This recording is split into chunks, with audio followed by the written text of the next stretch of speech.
Teflon. Stick to Teflon.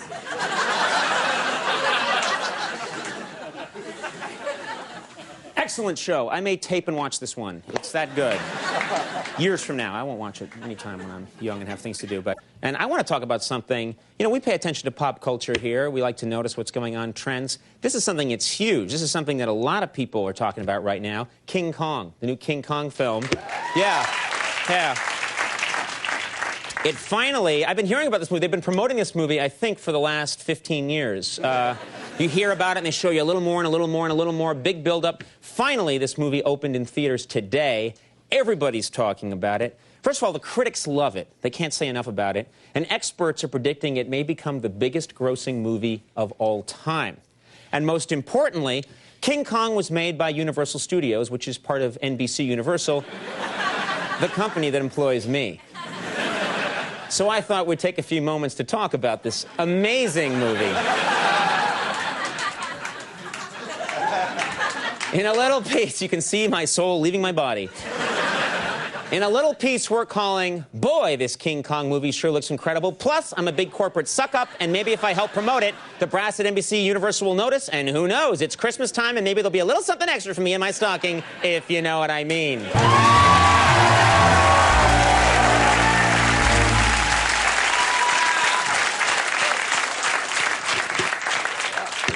Last year, they gave me one sock, so I can only go up. All right. Well, first of all, it's hard to believe, but they spent over $200 million making King Kong. $200 million.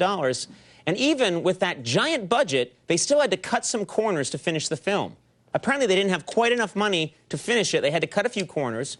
Watch this scene of Kong destroying cars in the streets of New York. See if you can spot where the filmmakers tried to save a little money.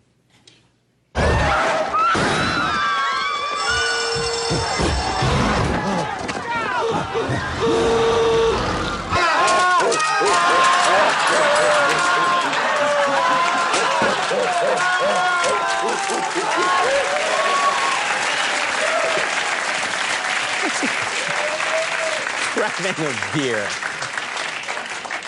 Why did he grab a beer? What could the possible reason be for grabbing a beer at that moment? That is really stupid. My apologies. Now, the new King Kong movie stars Jack Black as filmmaker Carl Denham. And, of course, Jack is a great comedic performer, a good friend of ours. But this is his first big dramatic role. And he turns in an amazing performance. I don't want to take anything away from him. Yet, this is disappointing. Jack sneaks in a little self-promotion here and there. And for me, that hurt the film, and I think ultimately hurts his performance. Take a look.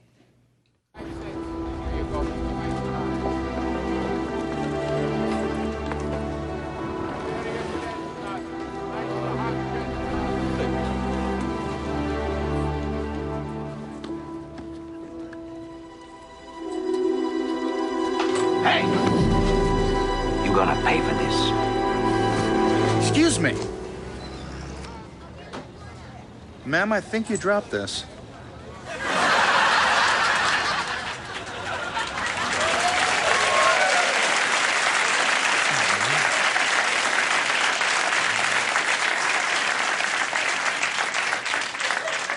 How the mighty have fallen, all right. You know, another problem I had with King Kong had to do with the music, okay? The story takes place in the 1930s, but the filmmakers clearly wanted to use music that would appeal to modern viewers.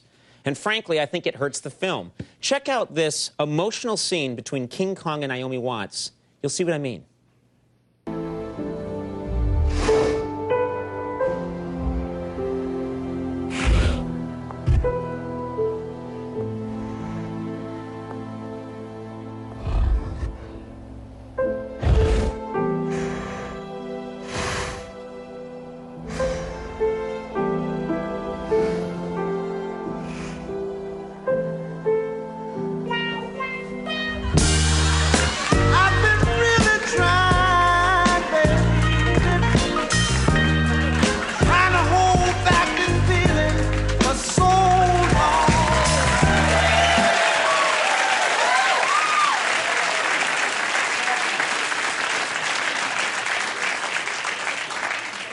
Come to think of it, I think they're right. It works great. It's a pretty thing. You know, one reason that this remake is so welcome is that the original 1933 film can be very hard to follow. Yeah. Don't get me wrong, it's a great piece of filmmaking, but the original is so full of 1930s jargon that half the time I don't know what they're talking about. Take a look at this clip from the original. Hey, what's the rhubarb, Chumley? Don't get your spats in a slip knot. We got Moxie up the boulevard. Says you, Jamoke. The rubes are lindy hopping down Tin Pan Alley. Boil some marmalade, the ape's coming!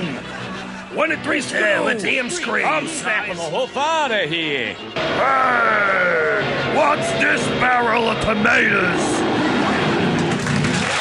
I don't know.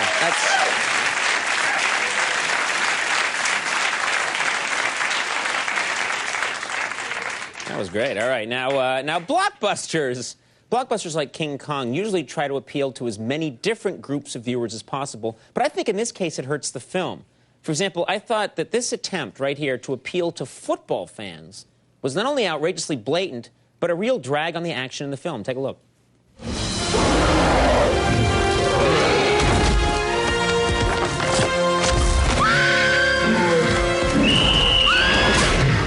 The dinosaurs are challenging whether Kong had possession of the woman before his knee was down. The play will be reviewed.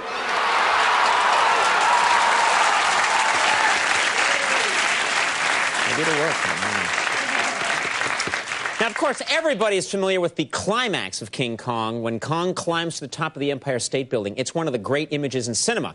But in this version of the movie, they managed to ruin that moment with crass commercialism. It's too bad. Check it out.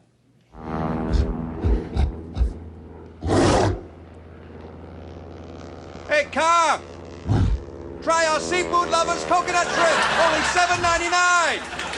The seafood shrimp is amazing. Coconut shrimp. Great. Well, okay, folks, that's pretty much all we've got on King Kong. What's that? Really? Okay, I'm being told by our producer Jeff that there's some kind of monster climbing the Empire State Building as we speak. This is crazy. It appears to be some sort of unearthly creature. Can we get a tighter shot of this ghoul? Can we see who? Oh my God! It appears to be a giant Abe Vigoda. Abe Vigoda, and he's now being